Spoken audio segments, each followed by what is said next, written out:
At the time of designing SDGs, it was already known that the zero hunger target will be missed largely by 2030. In my opinion, it is great to be optimistic and aim high.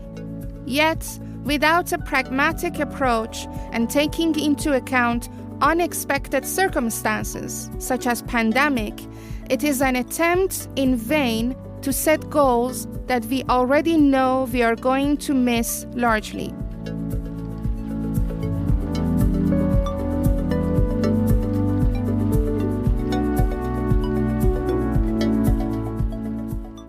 Hello, this is Somaya Dehban, a passionate Dutchified Iranian who is rather obsessed with impact measurement, cross-sector partnerships, and scale-up. I am the creator and host of Scale Your Impact, a podcast for anyone who has an interest in understanding and measuring impact and figuring out how to scale the effectiveness of cross-sector partnerships to achieve the 2030 Agenda of the United Nations. This content is based on my PhD research at Rotterdam School of Management, Erasmus University in the Netherlands. It is also inspired by my cross-sector work in academia, politics, development aid sector, and private sector. We have less than a decade to achieve 2030 Agenda, and based on the UN reports, we are not going to make it. In this podcast series and its dedicated newsletter, I discuss why and how we can accelerate the pace towards achieving these goals and collectively move towards a just and sustainable international community. Join me every first Tuesday of the month to hear about the articles I have read or written on these subjects and beyond. Now let's partner up to measure this episode of Scale Your Impact.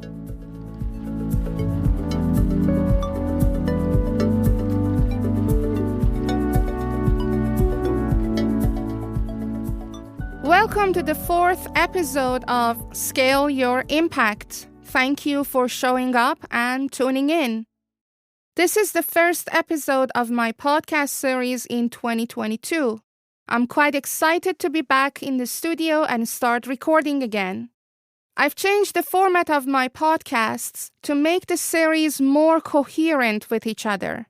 As you may know, besides Scale Your Impact, I have 3 other podcast series, and in each of them, I address similar issues to which I refer here in Scale Your Impact. In this way, the connection between these podcast series can be more pronounced and clear. Now, with this explanation, let's get into what I have prepared for this episode.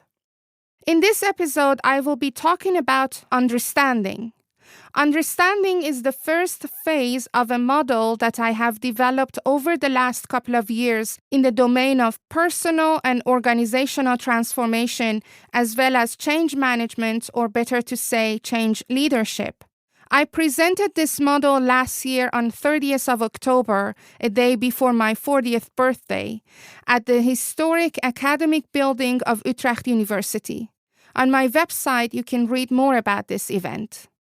This model is based on over 350 books and 200 academic articles and policy papers, and I have dubbed it verbinding.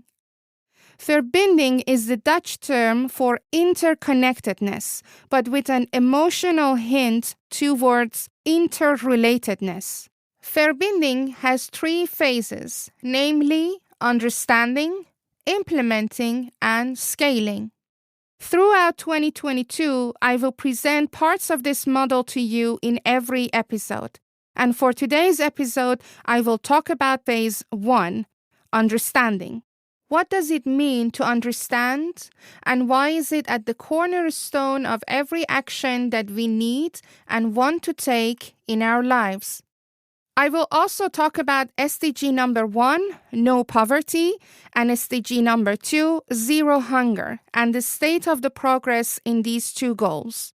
I will share with you how our local communities are an integral element of achieving social protection as part of the targets of SDG number 1, and how from the start the targets of SDG number 2 were unachievable. We read a lot of news throughout the day and receive tons of information from various resources, but do we really understand what they mean and entail? There are a lot of reports about the progress of Sustainable Development Goals.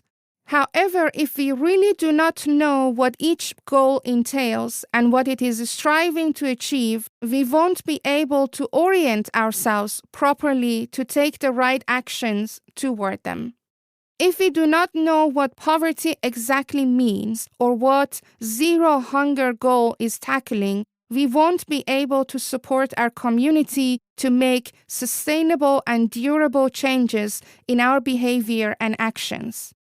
In this episode, together we dig into understanding phase of my change management model, as well as getting a clear picture of what poverty exactly means, according to United Nations standards and definitions, and how zero hunger was supposed to be achieved when developing Sustainable Development Goals.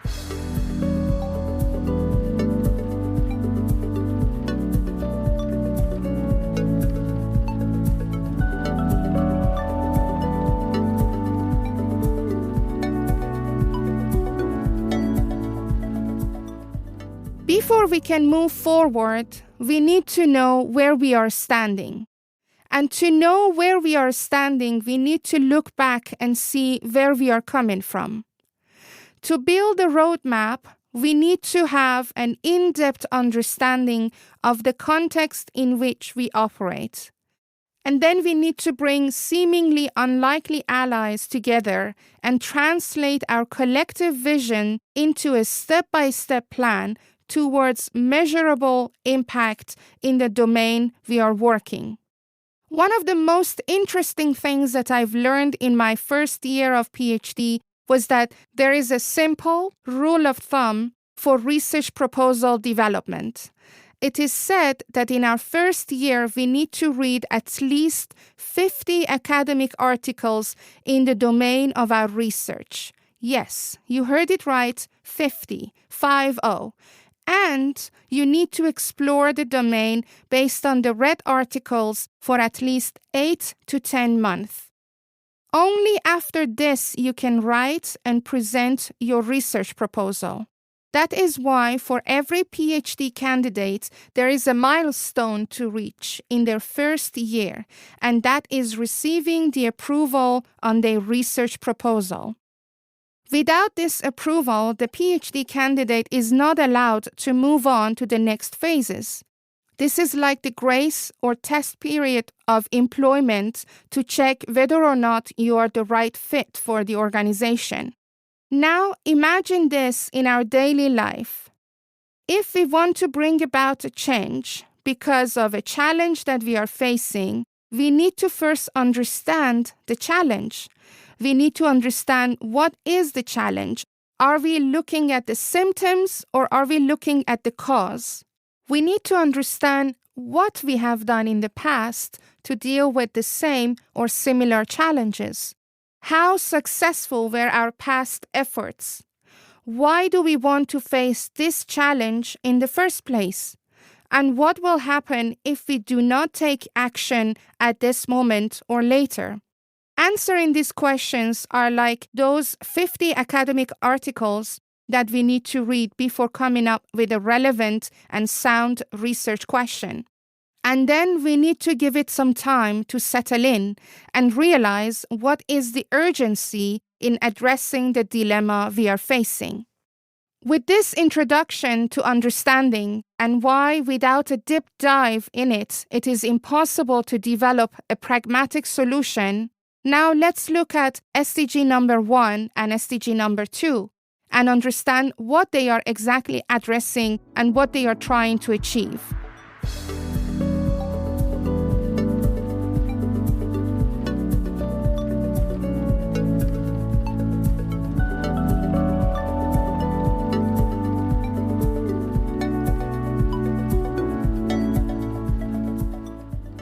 number 1 calls for an end to poverty in all its manifestation by 2030.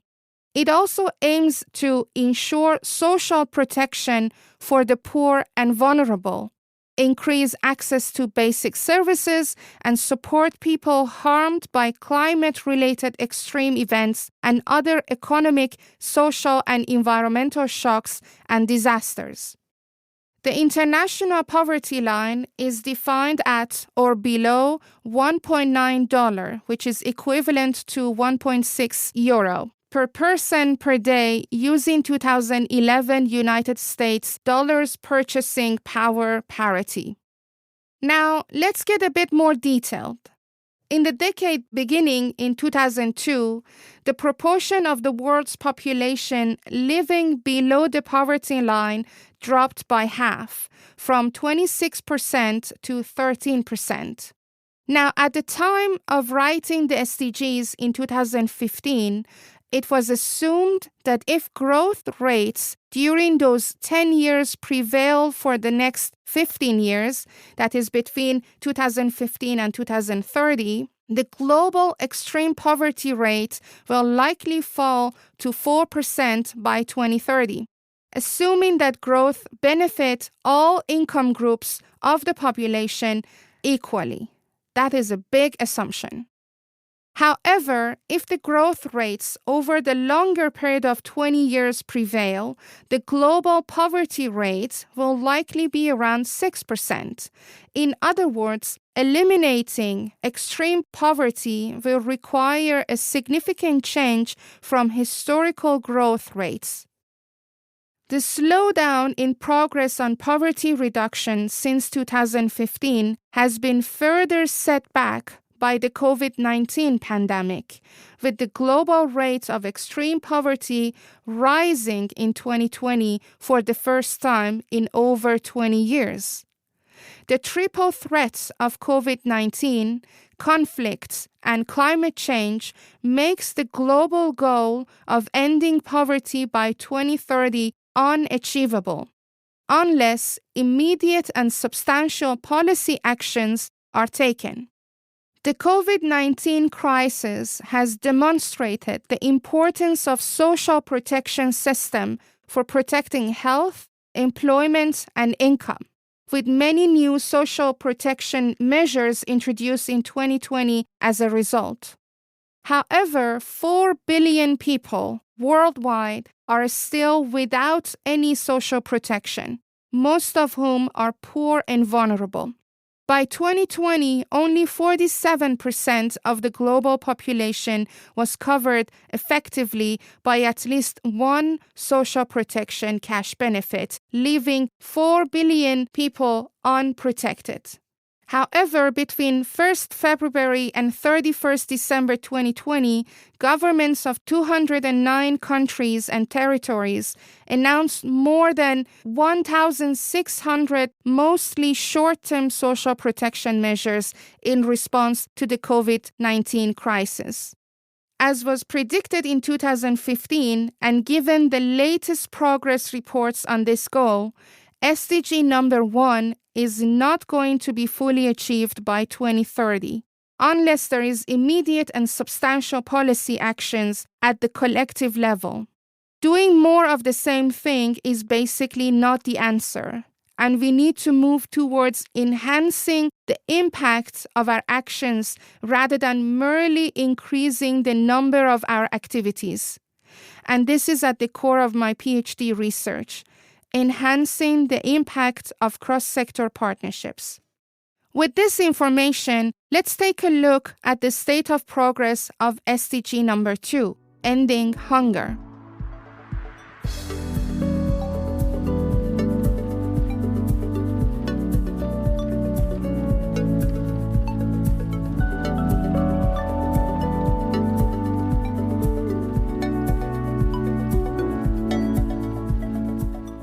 Goal number 2 aims to end hunger and all forms of malnutrition by 2030.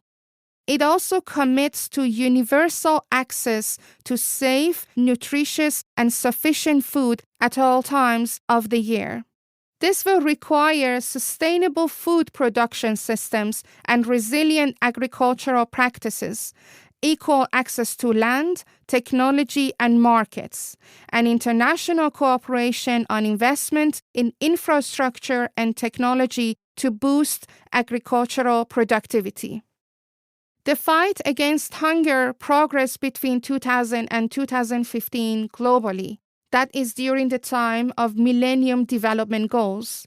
During this time, the prevalence of hunger has declined from 15% according to figures for 2000 and 2002 to 11% according to figures for 2014 to 2016. However, more than 790 million people worldwide still lack regular access to adequate amounts of dietary energy.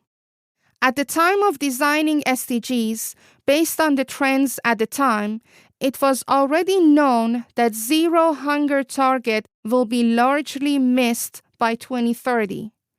Many countries that failed to reach the target set as part of Millennium Development Goals have faced natural and human-induced disasters or political instability, resulting in protracted crises with increased vulnerability and food insecurity affecting large parts of the population. The persistence of hunger is no longer simply a matter of food availability.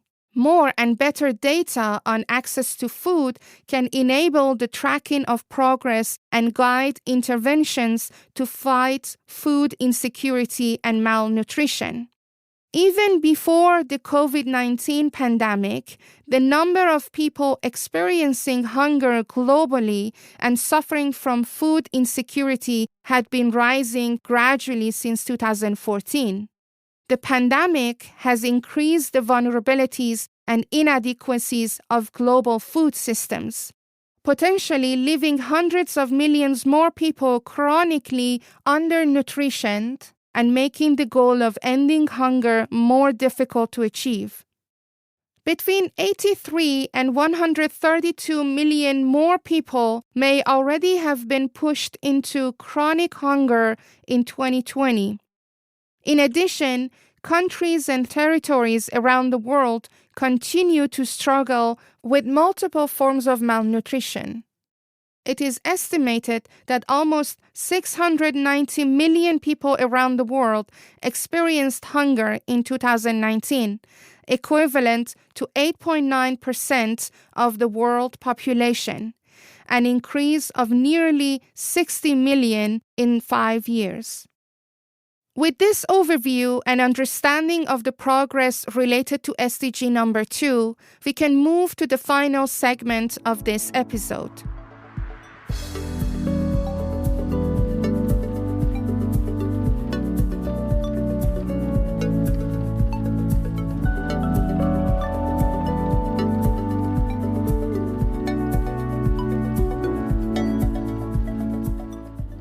In this episode, we discuss the first phase of my organizational transformation model, which I have dubbed Verbinding. This phase is called Understanding and is focused on gaining a deep insight into our past, our present, and our potential future. And without knowing our past and present, it is close to impossible to imagine a future. We also discuss the state of progress for SDG 1, End Poverty, and SDG 2, Zero Hunger. We know in more detail now that ending poverty needs to be accompanied with social protection, and that is, in my opinion, only achievable with developing strong communities. Moreover, we discussed that at the time of designing SDGs, it was already known that the targets for zero hunger would be missed, and the achievement of the targets was only potentially possible if there was a significant change in the national and international policies. In my opinion, it is great to be optimistic and aim high. Yet, without a pragmatic approach and taking into account unexpected circumstances, such as pandemic, it is an attempt in vain to set goals that we already know we are going to largely miss. We are just at the beginning of a new year, and probably most of you have set up new resolutions for yourself, your family, and your organization. I invite you to have a deep look into your level of understanding as I described in this episode. The same with writing a PhD research proposal. The time and energy that we invest in understanding what has been done before us and what is the state of progress would pay off in multiple folds when we are in the implementing and scaling phase of transformation. So take your time and dig deep. It is of great importance to know our roots, and when we know where we are standing, we know where we can head towards and why. And this would help us guide our next steps in our next purchase at the market, our next step in our research, our next step in setting goals, or our next opportunity to vote for a representative.